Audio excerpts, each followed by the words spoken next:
Assalamualaikum warahmatullahi wabarakatuh. Insya Allah pada kesempatan kali ini saya Farel Hakim mewakili kelompok 1 ingin menjelaskan tentang resume buku Urban Economics chapter 1 tentang Introduction and Axiom of Urban Economics. Pada kelompok ini terbagi menjadi 4 orang. Yang pertama ada Doris Yuliana Koswara dengan NPM 10070319057. Lalu ada saya Muhammad Farel Hakim dengan NPM 1007030319058. Lalu ada Ihsan Haris Febrian dengan NPM 10070319076. Lalu yang terakhir ada Bella Widiawati dengan NPM 10070319137. Nah, pada resume buku Urban Economics chapter 1 ini kita membahas tentang apa arti dari ekonomi. Nah, untuk keterangannya kita lihat di halaman selanjutnya. Ekonomi menurut Abraham Maslow mengemukakan bahwa pengertian ekonomi ialah suatu bidang keilmuan yang dapat menyelesaikan permasalahan kehidupan manusia lewat penggemblengan seluruh sumber ekonomi yang tersedia berdasarkan pada teori serta prinsip dalam satu sistem ekonomi yang memang dianggap efisien dan efektif. Nah, jika kita melihat dari keterangan yang dikemukakan oleh Abraham Maslow ini, jadi ekonomi ini tidak hanya membahas tentang uang, tetapi lebih dari itu, ekonomi ini merupakan sebuah ilmu yang dapat menyelesaikan sebuah permasalahan kehidupan manusia. Jadi, dengan adanya barang, transaksi, dan yang lain-lain, itu sudah dapat dibilang menjadi ekonomi, seperti itu. Yang mana pada intinya, ekonomi ini dapat menyelesaikan sebuah permasalahan kehidupan manusia. Nah, selanjutnya ada Paul Anthony Samuelson yang berpendapat bahwa ekonomi adalah suatu cara yang dipakai oleh seseorang atau kumpulan orang dalam memanfaatkan sumber-sumber yang terbatas untuk memperoleh berbagai macam komoditi serta produk, juga menyalurkannya supaya dapat dikonsumsi oleh masyarakat banyak. Nah, kalau misalkan pada pendapat Paul Anthony ini, kita bisa mengetahui bahwa ekonomi ini merupakan sebuah sumber yang tidak terbatas, yang mana pada sumber tersebut dapat dijadikan sebagai komoditi.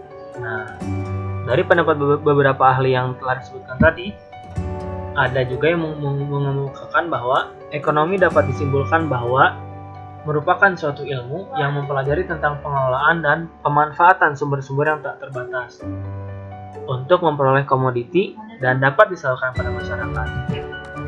Selanjutnya, membahas apa itu perkotaan. Perkotaan merupakan kehidupan yang mempunyai ciri non-agraris.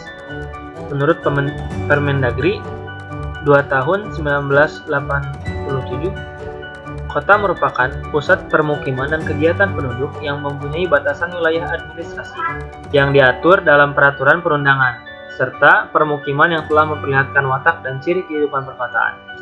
Dan menurut Permendagri nomor 4 tahun 1980, kota adalah suatu wadah yang memiliki batasan administrasi wilayah seperti kota madya dan kota administrasi.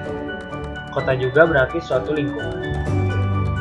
Nah, membahas ekonomi perkotaan dijelaskan pada Undang-Undang Nomor 24 1992 mendefinisikan sebagai kawasan perkotaan adalah kawasan yang mempunyai kegiatan utama bukan pertanian dengan susunan fungsi kawasan sebagai tempat permukiman perkotaan, pemusatan dan distribusi pelayanan jasa pemerintahan, pelayanan sosial, dan kegiatan ekonomi. Seperti itu. Lalu, ekonomi perkotaan ini terbagi ke dalam 6 bagian. Yang pertama adalah kekuatan pasar dalam perkembangan kota. Kedua, penggunaan lahan di dalam kota. 3, transportasi perkotaan. 4, kejahatan dan kebijakan publik. 5, perumahan dan kebijakan publik. 6, pengeluaran pemerintah daerah dan pajak. Jadi, pada ekonomi perkotaan ini, 6 hal tersebut merupakan hal yang utama yang selalu dibahas dan berada di lingkup ekonomi perkotaan. Kekuatan pasar merupakan sebuah patokan berkembangnya sebuah kota. Di dalam kota juga penggunaan lahan perlu diperhatikan, karena penggunaan lahan yang tepat berdampak terhadap masyarakat yang nyaman. Lalu yang ketiga ada transportasi perkotaan, yang mana pada setiap tahunnya akan terus berkembang dan menjadi lebih baik. Ini juga perlu diperhatikan oleh pemerintah dalam membangun sebuah ekonomi perkotaan. Yang keempat, kejahatan dan kebijakan publik yang harus dibangun secara sebaik mungkin. Kenyamanan masyarakat merupakan hal yang paling utama. Yang kelima ada perumahan dan kebijakan juga yang perlu diperhatikan oleh pemerintah untuk kenyamanan masyarakatnya. Dan yang keenam adalah pengeluaran pemerintah daerah dan pajak. Perlu diketahui oleh masyarakat pengeluaran yang digunakan oleh pemerintah ini untuk apa saja dan apa manfaatnya dari pengeluaran tersebut. Nah, kenapa kota ada? Berdasarkan perspektif Arthur O'Sullivan dalam buku Urban Economics edisi ke-7 tahun 2009 memodelkan bahwa kota tidak akan pernah muncul dengan menggunakan beberapa asumsi di bawah. Yakni ada 3 asumsi yang membuat kota ini ada. Pertama, adanya produktivitas yang sama. Kedua, ada skala transaksi yang tetap dan skala transaksi yang tetap. Lalu ada biaya unit transaksi, biaya untuk melakukan satu transaksi, dan yang ketiga adalah skala produksi yang tetap. Nah, pada ketiga hal tersebut, setiap individu mempunyai produktivitas yang sama efisiennya dengan dalam jumlah yang besar. Setiap individu mempunyai produktivitas yang sama efisiennya dengan industri. Maka, dengan ketiga hal ini, jika belum terlaksana, sebuah kota tidak akan pernah muncul dan terbangun. Lalu selanjutnya adalah perkotaan. Dengan menggunakan kedua asumsi, skala transaksi yang tetap, setiap industri rumah tangga individu memiliki tingkat efisiensi yang sama dalam hal melakukan transaksi dengan perusahaan perdagangan. Munculnya perusahaan perdagangan akan menyebabkan tumbuhnya kota perdagangan untuk meningkatkan skala ekonomis. Jadi, dengan adanya sebuah perusahaan pada satu wilayah dan kawasan, sama dengan hal lain, itu akan membangun skala ekonomi yang ada di wilayah tersebut. Yang menjadi pertimbangan adalah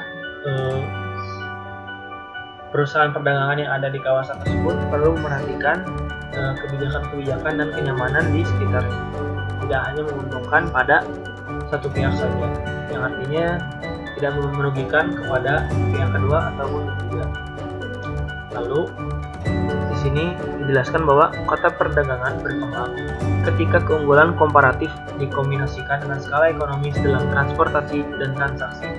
Contoh, kota perdagangan yang besar dalam sejarah dunia adalah kota Athena dan Roma. Nah, kota Athena dan Roma dapat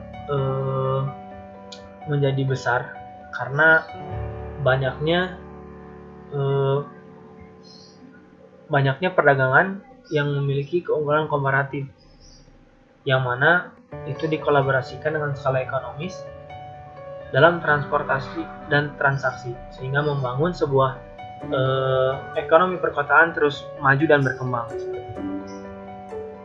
Lalu dari pandangan yang lain, masih dengan Arthur O'Sullivan, yaitu adanya skala produk tetap. Nah, di sini kita bisa mengetahui kota muncul karena keuntungan dari pemusatan transaksi. Pada buku Urban Economics, Arthur O'Sullivan edisi ke-7 tahun 2009 membahas bahwa kota muncul karena keuntungan dari pemusatan transaksi, kota perdagangan, dan pemusatan produksi, kota industri, dan kota pengolahan. Dari paragraf yang sudah saya bacakan tadi, ada beberapa kesimpulan dapat kita ambil. Pertama, kota perdagangan berkembang ketika keuntungan komparatif dikombinasikan dengan skala ekonomis dalam transaksi. Hal ini sudah diterapkan oleh kota Roma dan Athena, yang mana membuat kedua kota tersebut maju dalam ekonomi perkotaannya. Kedua, adanya kota industri berkembang ketika ada skala ekonomis dalam produksi. Ketiga, revolusi industri menyebabkan urbanisasi besar-besaran akibat inovasi dalam pertanian, transportasi, dan produksi. Lalu yang keempat ada perubahan teknologi energi merubah keputusan lokasi perusahaan. Tenaga air mensuplai energi industri di sepanjang aliran air, tenaga uap mensuplai energi industri di sepanjang sungai, dan rel kereta api dan tenaga listrik membuat perusahaan berlokasi di mana saja. Kompetisi ruang di antara perusahaan membuat area pasar. Nah, kurang lebih sekian yang dapat saya sampaikan. Maka kalau misalkan dari pemaparan yang sudah saya jelaskan tadi, kota ini perlu melakukan beberapa hal yang telah dilakukan oleh kota-kota berkembang sebelumnya, yakni harus berfokus kepada beberapa sektor, yang mana pada sektor tersebut dapat membantu mengembangkan pertumbuhan ekonomi di kawasan tersebut. Mungkin sekian yang dapat saya berikan. Terima kasih. Assalamualaikum warahmatullahi wabarakatuh. Dalam proses pengolahan, sebuah industri akan mengolah input secara terpisah dan menggunakan faktor substitusi. Jika produksi naik, biaya rata-rata pengolahan akan turun. Harga bersih adalah harga yang dibayarkan oleh pengolah dikurangi harga transportasi dari produsen ke tempat pengolahan. Semakin jauh dari tempat pengolahan, maka harga yang dibayarkan kepada produsen ini atau kepada para petani akan semakin murah. Sehingga ada 4 asumsi yang membuat biaya transportasi merupakan variabel dominan terhadap penentuan lokasi. Yang pertama adalah satu produk yang ditransferkan, yang kedua satu bahan baku atau input yang dipindahkan, yang ketiga proporsi faktor yang tetap, dan yang keempat adalah harga yang tetap. Selanjutnya adalah inovasi. Selain dari skala ekonomis, beberapa hal yang mendorong semakin berkembangnya sebuah kota pabrik adalah adanya inovasi, baik inovasi manufaktur, inovasi transportasi, inovasi sistem pertanian, dan kemajuan dalam teknologi energi. Setiap perusahaan berorientasi pada bahan baku, sehingga perusahaan yang memiliki biaya yang tinggi untuk transportasi produk ke pasar. Nah, hal ini disebabkan karena produknya ini cenderung mahal untuk ditransportasikan, karena pertama besar, kedua tidak tahan lama, ketiga mudah pecah dan berbahaya, dan yang keempat adalah transportasinya yang semakin rendah. Pada umumnya, setiap pergerakan yang menjauh dari lokasi pertengahan akan menyebabkan pertambahan jarak terhadap konsumen yang lebih banyak, akan menyebabkan semakin bertambahnya jarak pengiriman juga. Nah, jarak antara konsumen tidak sama dengan pemilihan lokasi perusahaan. Prinsip dari lokasi pertengahan menyediakan penjelasan lain kenapa kota besar ini semakin besar. Nah, perusahaan cenderung memilih daerah dengan konsumen yang lebih banyak di mana permintaan barang tinggi, dan untuk meminimalisir biaya pengiriman, jadi kota besar akan terus semakin berkembang. Prinsip dari lokasi pertengahan juga menjelaskan kenapa perusahaan industri berlokasi dekat dengan bongkar muat atau dari bahan bakunya. Titik bongkar muat didefinisikan sebagai lokasi di mana barang dipindahkan dari satu moda transportasi ke moda lainnya. Perusahaan akan cenderung berada di lokasi bongkar muat atau pelabuhan karena menyediakan berbagai macam bahan baku yang diperlukan untuk perusahaan. Lalu selanjutnya adalah 5 aksioma ekonomi perkotaan. Yang pertama adalah harga menyesuaikan untuk mencapai equilibrium lokasi. Yang kedua yaitu efek yang memperkuat diri menghasilkan hasil ekstrim. Yang ketiga adalah eksternalitas menyebabkan inefisiensi. Yang keempat yaitu produksi tergantung pada skala, dan yang kelima yaitu persaingan menghasilkan keuntungan ekonomis nol. Nah, di sini saya akan menjelaskan yang pertama, poin pertama yaitu harga menyesuaikan untuk mencapai equilibrium lokasi. Nah, seperti yang kita ketahui bahwa aksioma ini dinyatakan sebagai penyesuaian harga untuk mencapai equilibrium lokasi. Nah, apa arti aksioma ini? Aksioma ini adalah bahwa harga berubah berdasarkan keinginan daerah tersebut sampai individu tidak lagi ingin meninggalkan daerah tempat tinggal mereka saat ini. Seperti itu. Lalu, yang kedua adalah efek yang memperkuat diri menghasilkan hasil yang ekstrim. Nah, aksioma kedua ekonomi perkotaan ini adalah efek yang memperkuat diri sendiri yang menghasilkan hasil yang ekstrim. Aksioma ini berarti bahwa jika satu jenis orang atau kelompok pindah ke suatu daerah, maka daerah itu akan menjadi lebih menarik bagi jenis orang atau kelompok yang sama. Seperti itu. Lalu, poin yang ketiga yaitu eksternalitas yang menyebabkan inefisiensi. Selanjutnya yaitu poin yang ketiga yaitu eksternalitas menyebabkan inefisiensi. Nah, aksiom ketiga ini adalah eksternalitas yang menyebabkan inefisiensi. Nah, apa sih eksternalitas ini? Eksternalitas adalah biaya atau manfaat yang diteruskan kepada seseorang di luar transaksi. Ada dua jenis eksternalitas itu, yaitu positif dan negatif. Nah, eksternalitas negatif atau biasa disebut dengan biaya eksternal adalah aktivitas ekonomi yang memberikan efek negatif pada pihak ketiga yang tidak terkait. Nah, jika eksternalitas positif ini atau biasa disebut dengan memanfaatkan eksternal adalah efek positif yang ditimbulkan suatu aktivitas pada pihak yang ketiga dan tidak terkait. Misalnya, jika bisnis widget ini berkembang menjadi pabrik widget, maka eksternalitas negatif dari ekspansi ini adalah peningkatan polusi yang akan dihasilkan oleh pabrik. Eksternalitas positif dari ekspansi ini adalah peningkatan efek dalam produksi widget melalui penelitian dan bahwa pekerjaan para pekerja ini menjadi lebih mudah dan tidak berbahaya. Nah, baik eksternalitas positif maupun negatif dapat terjadi baik di sisi produksinya maupun di sisi konsumsinya. Eksternalitas ini menyebabkan inefisiensi karena mereka ini mendorong orang untuk melakukan terlalu banyak atau terlalu sedikit sesuatu.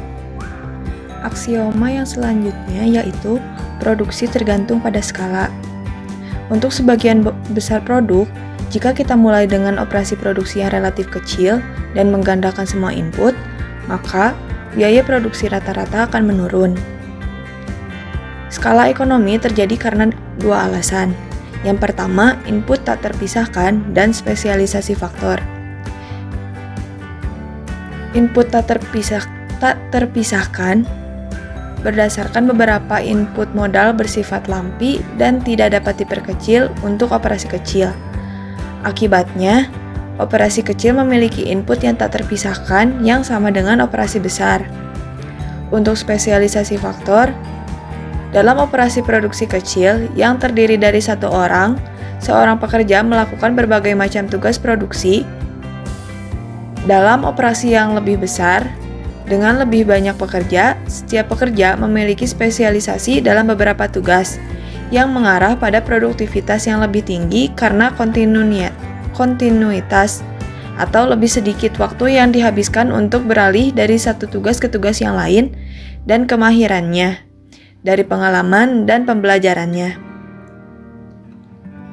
Kemudian yang terakhir ada persaingan menghasilkan keuntungan ekonomis nol. Jika tidak ada pembatasan masuknya perusahaan ke dalam pasar, diharapkan perusahaan untuk memasuki pasar sampai laba ekonomi menjadi nol. Dua komponen utama biaya ekonomi adalah biaya peluang waktu wirausahaan dan biaya peluang dana yang diinvestasikan di perusahaan.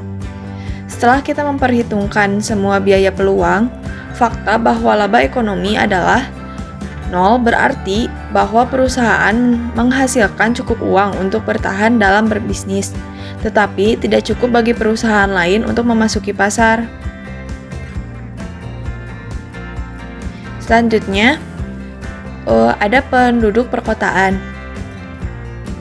Blok sensus didefinisikan sebagai area yang dibatasi di semua sisi oleh fitur yang terlihat seperti jalan, aliran atau trek, atau fitur yang tidak terlihat seperti garis properti ataupun batas politik.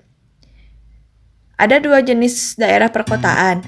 Yang pertama, kawasan perkotaan, dan yang kedua, ada klaster perkotaan. Kawasan perkotaan adalah kawasan inti yang dapat yang padat dari kelompok blok sensus dan blok sensus sekitarnya yang memenuhi persyaratan kepadatan penduduk minimum. Selanjutnya, klaster perkotaan adalah versi yang diperkecil dari daerah perkotaan. Untuk penduduk perkotaan, Biro Sensus mendefinisikan populasi perkotaan negara sebagai semua orang yang tinggal di daerah perkotaan dan kelompok perkotaan. Selanjutnya yaitu jenis daerah perkotaan. Terdapat 3 jenis daerah perkotaan. Yang pertama yaitu klaster perkotaan. Gugus perkotaan atau klaster perkotaan adalah versi yang diperkecil dari daerah perkotaan. Jumlah penduduk blok sensus yang membentuk klaster perkotaan adalah antara 2.500 hingga 50.000 orang. Pada tahun 2000 terdapat 3.112 klaster perkotaan yang berada di Amerika Serikat. Yang kedua yaitu kawasan perkotaan. Kawasan ini adalah kawasan inti yang padat dari kelompok blok sensus dan blok sensus sekitarnya yang memenuhi persyaratan kepadatan penduduk minimum. Dalam kebanyakan kasus, persyaratan kepadatan adalah 1.000 orang per mil persegi untuk grup blok inti dan 500 orang per mil persegi untuk blok sekitarnya. Bersama-sama, blok yang padat harus mencakup populasi setidaknya yaitu 50.000 orang. Pada tahun 2000, terdapat 464 daerah perkotaan yang berada di Amerika Serikat. Lalu selanjutnya, yang ketiga yaitu penduduk perkotaan. Biro Sensus mendefinisikan populasi perkotaan negara sebagai semua orang yang tinggal di daerah perkotaan dan kelompok perkotaan. Berdasarkan definisi ini, terdapat 79% penduduk tinggal di perkotaan pada tahun 2000 di Amerika Serikat. Selanjutnya yaitu wilayah statistik metropolitan dan makropolitan. Biro Sensus memiliki sejarah panjang dalam mengubah definisi metropolitan wilayah. Ide umumnya adalah bahwa wilayah metropolitan mencakup wilayah inti dengan substansi inti populasi yang bersama dengan komunitas yang berdekatan yang terintegrasi dalam arti ekonomi dengan wilayah inti.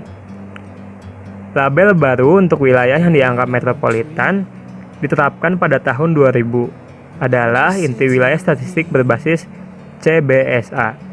Setiap CSBA berisi setidaknya satu wilayah perkotaan, baik wilayah perkotaan maupun klaster perkotaan, dengan setidaknya terdapat 10.000 orang dan ditetapkan sebagai wilayah metropolitan atau wilayah mikropolitan. Nah, untuk area metropolitan adalah wilayah statistik metropolitan mencakup setidaknya satu wilayah perkotaan dengan sedikitnya 50.000 orang. Lalu untuk kawasan mikropolitan, yaitu sebuah wilayah statistik mikropolitan mencakup setidaknya satu kelompok perkotaan yang terdiri dari 10.000 hingga 50.000 orang. Selanjutnya yaitu kota utama. Kota terbesar di setiap wilayah statistik metropolitan atau mikropolitan ditetapkan sebagai kota utama. Kota tambahan memenuhi syarat sebagai kepala jika memenuhi minimum persyaratan untuk ukuran populasi yang setidaknya terdapat 250.000 orang dan pekerja yang setidaknya terdapat 100.000 pekerja. Judul setiap wilayah statistik metropolitan atau mikropolitan terdiri dari nama hingga 3 kota utamanya dan nama setiap negara bagian di mana kawasan statistik metropolitan atau mikropolitan tersebut meluas. Around you, from a distance you can tell.